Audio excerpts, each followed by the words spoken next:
Buenas tardes, honorable jurado. Mi nombre es Viviana Andrea Lascano Almaraz y voy a presentarles el tema de duelo en niños y adolescentes por pérdida de padre o madre y su cambio de conducta en la consulta dental. Mi tutora fue la maestra Alejandra Cringham González. A lo largo de la vida, la mayoría de las personas han sufrido la pérdida de algún familiar o ser querido y la reacción que se produce inmediatamente después es el duelo. El duelo va a ser una reacción natural ante la pérdida de una persona, objeto o evento simbólico. En este caso nos vamos a enfocar a la pérdida de una persona y esto se va a manifestar de manera emocional o conductual. Cada persona va a vivir su duelo de distinta manera. Sin embargo, Elizabeth Kubler en 1969 propuso una teoría que consta de 5 etapas para la aceptación de la pérdida. Las etapas son negación, ira, negociación, depresión y aceptación. La primera etapa es la negación. Esta se produce inmediatamente después de la pérdida y se caracteriza por la incredulidad. La persona no puede creer que su familiar haya fallecido y entra en un estado de shock en el que es imposible comprender la pérdida. Luego vamos a tener una etapa de ira en la que la persona va a estar enojada por la pérdida de su familiar y vamos a tener emociones como frustración, enojo, estrés, incluso algunos sentimientos de culpa por el pensamiento de que pudo haber hecho algo más por su familiar. Luego vamos a entrar en una etapa de negociación en la que la persona se enfoca en el pasado si él hubiera hecho algo por su familiar o si hubiera dicho o hubiera prestado más atención a esa persona. Trata de hacer un pacto con algún ente superior en el que promete lo que sea necesario para que su familia regrese. Luego vamos a tener una etapa de depresión en la que vamos a entrar en una profunda tristeza, ya que el afectado se da cuenta de que por más que rece o piense en el pasado, pues su familiar no va a volver. Aquí hay un aislamiento social y es importante que el entorno familiar lo apoyen y que no lo dejen solo a pesar de que él no quiera. Luego vamos a entrar en una etapa de aceptación. Aquí vamos a hacer una etapa de calma en la que la persona comprende que la muerte es un proceso natural y que pues en algún momento todos vamos a morir. Entonces, esta persona se va adaptando a su nueva realidad, a pesar de que no se va a superar completamente el hecho de que la persona falleció, sino que va adaptándose a esa nueva realidad. Cuando una persona se queda atrapada en alguna de de las etapas de duelo, se convierte en un duelo patológico. Las características de este duelo patológico es que la persona puede tener alucinaciones, puede empezar a actuar o a vestirse igual que la persona que falleció, puede ir diariamente al cementerio, puede interpretar a la persona fallecida. Y bueno, este duelo se puede mostrar de 4 formas, que puede ser un duelo patológico crónico, es decir, van a pasar meses, años y la persona va a seguir en esa depresión, en ese duelo. Y bueno, también puede ser un duelo patológico eh, retrasado en el que generalmente se da en hermanos mayores o las mamás, por ejemplo, de los niños, ya que tratan de enmascarar sus emociones para que no los vean tan afectados. Y pues aquí se va a quedar en una etapa de negación en la que no van a poder creer pues que su familiar ya no está. Luego tenemos un duelo patológico exagerado. En este duelo patológico lo que va a hacer es que vamos a vivir todas estas emociones de manera exacerbada, pero también puede haber un cambio de conducta en cuanto a al alcoholismo o el tabaquismo. Tenemos también un duelo patológico enmascarado en el que aquí van a aparecer síntomas físicos como dolor de cabeza, estrés, ansiedad, y la persona va a creer que es una enfermedad normal. Sin embargo, una, es la manifestación del duelo. Bueno, para entender el duelo en niños es un poco complicado, ya que no todos los niños van a presentar el duelo de la misma manera. Dependiendo de su edad y de su desarrollo cognitivo, es como van a expresar su duelo. Sin embargo, hay que entender que la muerte bueno, hay 4 conceptos que van a llevar a la muerte. Que la muerte es universal, es decir, todos los seres vivos en algún momento van a fallecer, que es irreversible, una vez que la persona fallece no puede volver a vivir, que es absoluta, es decir, que todas las funciones vitales dejan de realizarse y que es por una causa física. No son pensamientos o acciones lo que hacen que una persona fallezca. El concepto de muerte se va ideando dependiendo de la edad y pues lo vamos a dividir en 3 periodos. El periodo sensorio-motriz, que va de los 0 a los 2 años. Aquí, pues cuando es un bebé no comprende lo que es la muerte, solamente es una palabra y pues vamos a tener lo que se llama permanencia del objeto. Aquí el niño va a saber que una persona existe o que algo existe, aunque no lo pueda ver, tocar o escuchar.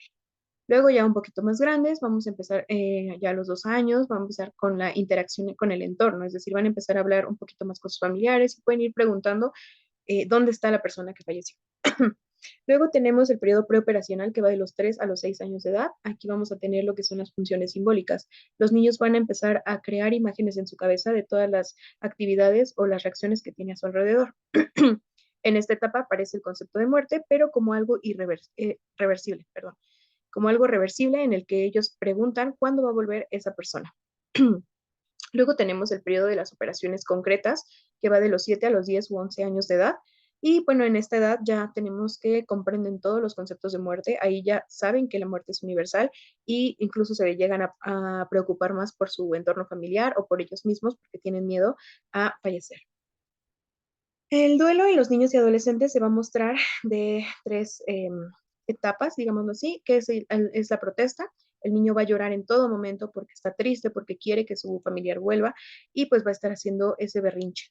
Después vamos a entrar en una etapa de desesperanza en la que el niño se va a dar cuenta que ese familiar no va a volver y pues el llanto va a ser un poco más intermitente, ya no va a estar tan presente. Sin embargo, pues todavía sigue preguntando por la persona que falleció.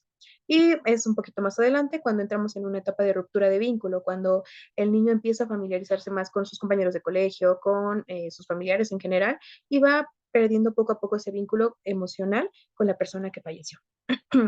Las manifestaciones del duelo más comunes son, igual, lo vamos a dividir por etapas, de los 2 a los 5 años.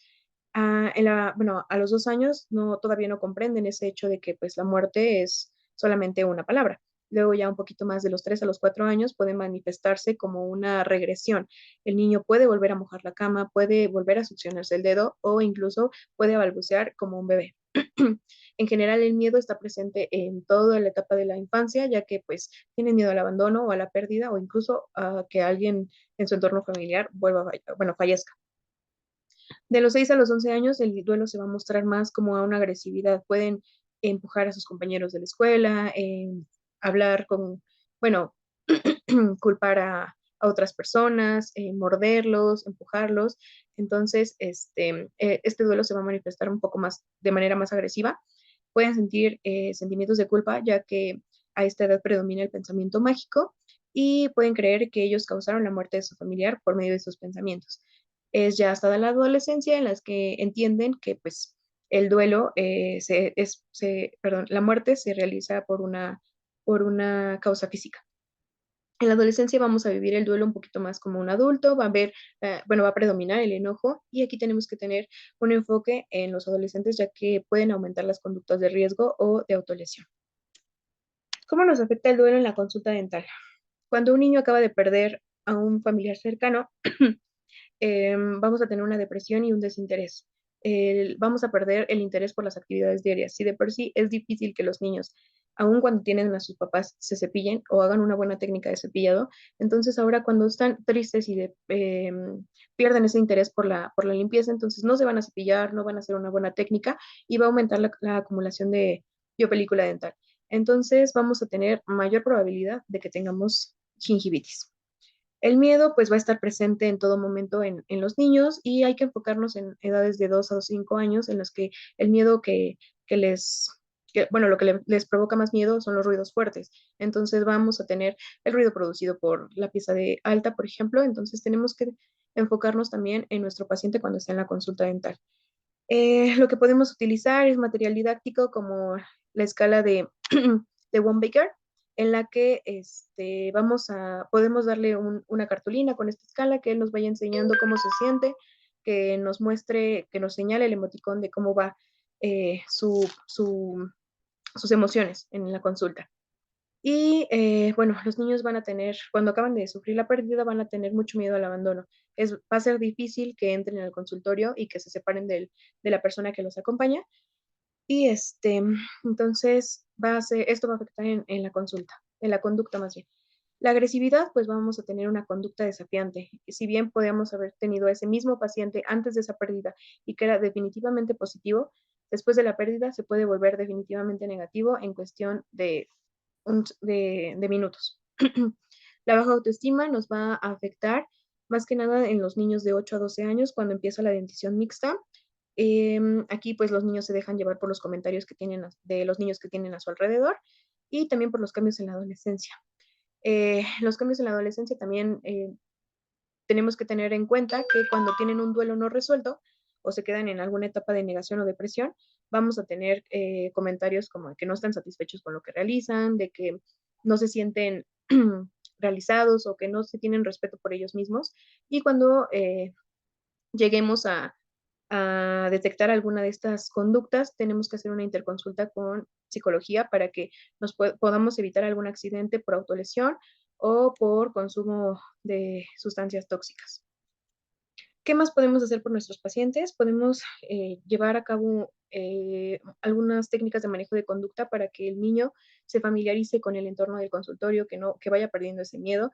Podemos ocupar técnica como decir, mostrar y hacer para explicarle a nuestro paciente qué es lo que vamos a realizar, con qué instrumentos y finalmente pues realizar el tratamiento de manera más satisfactoria. También podemos utilizar desensibilización, que pues vamos a buscar que el paciente esté relajado, que controle su respiración.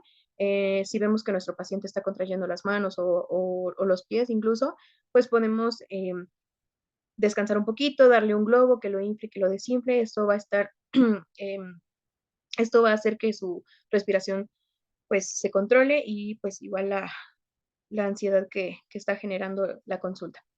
Combinada con estas técnicas, podemos utilizar técnicas alternativas como son la aromaterapia o la musicoterapia. Con estas técnicas alternativas podemos igual manejar la conducta, reducir la ansiedad y el miedo y podemos utilizar aceite de toronjil en niños para mejorar la conducta que tienen combinada con la musicoterapia, canciones infantiles, cuentos o música ambiental. Y esto nos funciona porque el niño tiende a cerrar los ojos, a concentrarse, a escuchar eso que le estamos colocando y nos ayuda también a enmascarar el ruido de la pieza de alta y vamos a reducir la ansiedad y el temor. Para que así nuestro paciente se sienta en un entorno agradable y pues va a ser más fácil la consulta tanto como para el paciente como para el operador. Bueno, como conclusiones, tenemos que el duelo por pérdida de padre o madre a edades tempranas afecta el desarrollo de la personalidad del paciente pediátrico. El concepto de muerte en los niños se va adquiriendo con el tiempo conforme a su desarrollo cognitivo. Las emociones que se pueden presentar durante las etapas de duelo intervienen directamente con algunas enfermedades de la cavidad oral. Cuando el paciente pediátrico está pasando por una etapa de duelo, cambia completamente su conducta. Esto influye en la consulta dental. Se puede pasar de un paciente completamente cooperador a uno no cooperador. Crear un ambiente agradable en el consultorio dental ayuda a que el paciente se sienta menos ansioso y temeroso, por lo que la consulta puede ser más satisfactoria. Y mi bibliografía, y pues eso sería todo. Muchas gracias.